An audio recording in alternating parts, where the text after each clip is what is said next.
कि एलियंस और इंसान आमने सामने हैं, लेकिन ये एक दूसरे की भाषा नहीं समझ सकते। इसीलिए किसी को कुछ नहीं पता कि एलियंस धरती पर क्यों आए हैं। इसके बाद लुइस यहाँ से चली जाती है और अगली बार वो अपने साथ एक व्हाइट बोर्ड लेकर आती है ताकि वो उनसे रिटर्न में कम्युनिकेशन कर सके। वो रिटर्न में लिखती है ह्यूमंस, यानी कि हम ह्यूमन है, इंसान है। एलियंस से पढ़ने के बाद सामने अपने हाथ से एक गोला बनाते हैं जो कि उनकी स्क्रिप्ट होती है, यानी कि जिस तरह से इंसान लिखते हैं उसी तरह से एलियंस की भी अपनी एक स्क्रिप्ट है। लेकिन लुइस को कुछ भी समझ नहीं आता कि इस सर्कल का क्या मतलब है। लुइस इस सर्कल का मतलब समझने की कोशिश करती है। दरअसल इसके दो अंत नहीं मिलते और अंत में कुछ अजीब अजीब सी लकीरें होती हैं, लेकिन फिलहाल उसे कुछ समझ नहीं आता।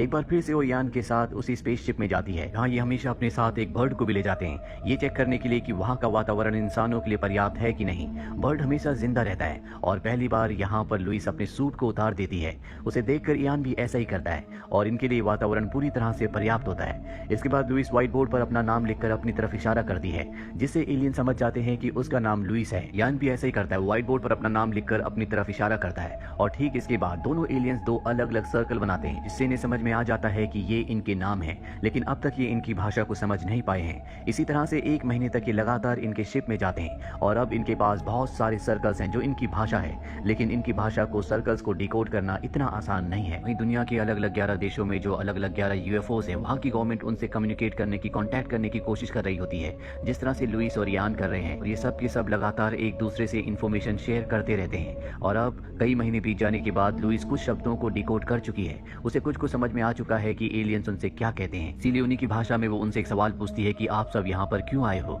और उसके जवाब में वो एक सर्कल बनाते हैं, जिस सर्कल का मतलब निकलता है यूज वेपन, यानी कि हथियारों का इस्तेमाल करो। ये सुनने के बाद, ये मैसेज पाने के बाद सब के सब परेशान हो जाते हैं। हालांकि लुइस को लगता है कि हो सकता है कि वो औजारों को हथियार यानी कि वेपन्स कह रहे हो, लेकिन आमी इस बात का ये मतलब निकालती है कि वो हथियार इस्तेमाल करने के लिए कह रहे हैं। या तो वो हम पर हथियार इस्तेमाल करना चाहते हैं या तो वो फिर लड़ाई का आगाज कर रहे हैं। जब चाइना को ये बात पता चलती है तो वो अपनी कंट्री की इन्फॉर्मेशन दूसरी कंट्रीज के साथ शेयर करने से मना कर देता है। साथ ही ये भी कहता है कि अगर एलियंस ने अपने यूएफओ को, स्पेसशिप को हमारी जमीन, हमारे देश के ऊपर से नहीं हटाया तो हम उसके ऊपर हमला कर देंगे।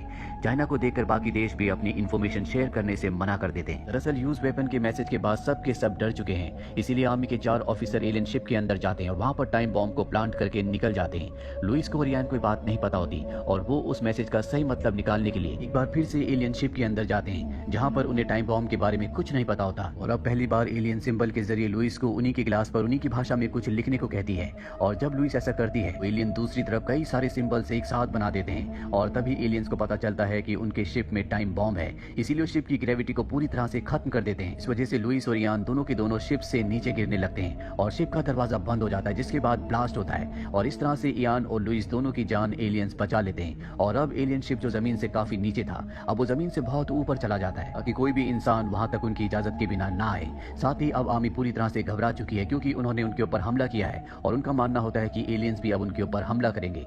वहीं लुइस और यान को दिखाया जाता है जो उन सिंबल्स को एनालाइज करने की कोशिश करते हैं जो आखिरी बार एलियंस ने उन्हें दिखाए थे, जो कि बहुत सारे थे और इसमें अलग अलग 11 और सिंबल्स होते हैं। उन 11 स्पेसशिप्स को रिप्रेजेंट करते हैं जो दुनिया के अलग अलग हिस्सों में है।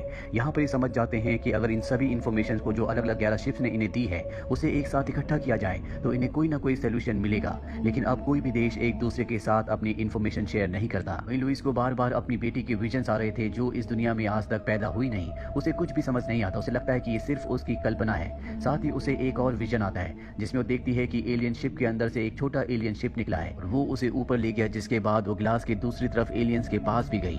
और जब वो बाहर जाती है जहाँ पर स्पेसशिप है तो सच में उसके अंदर से एक छोटा शिप निकलता है जो उसे ऊपर ले जाता है और वो एलियन के पास जाती है, जहाँ पर शुरू में उसे सांस लेने में तकलीफ होती है पर जल्दी वो नॉर्मल हो जाती है। एलियन उसे बताता है कि हम यहाँ पर इंसानों को खत्म करने नहीं बल्कि उन्हें बचाने के लिए आए हैं। यूज वेपन का मतलब था यूज गिफ्ट और वो गिफ्ट हमारी भाषा है। जो भी हमारी भाषा को समझेगा, अच्छी तरह से जान लेगा, वो पास्ट, प्रेजेंट और फ्यूचर तीनों को एक साथ देख सकता है। और यही एक कारण होता है कि जब लुइस इनकी भाषा को थोड़ा थोड़ा सीख रही होती है तो वो अपने भविष्य की घटनाओं को भी देख रही थी। इसीलिए उसने देख लिया था कि बड़े यूएफओ से, यानी कि एलियन शिप से एक छोटा शिप निकला जिसमें ऊपर गई और बाद में ऐसा हुआ भी। अब जब लुइस एलियन के साथ होती है तो उसकी पूरी भाषा, पूरी लैंग्वेज उसे समझ में आ जाती है। एलियन उसे बताता है कि आज से 3000 साल बाद हमें इंसानों की मदद की जरूरत पड़ेगी।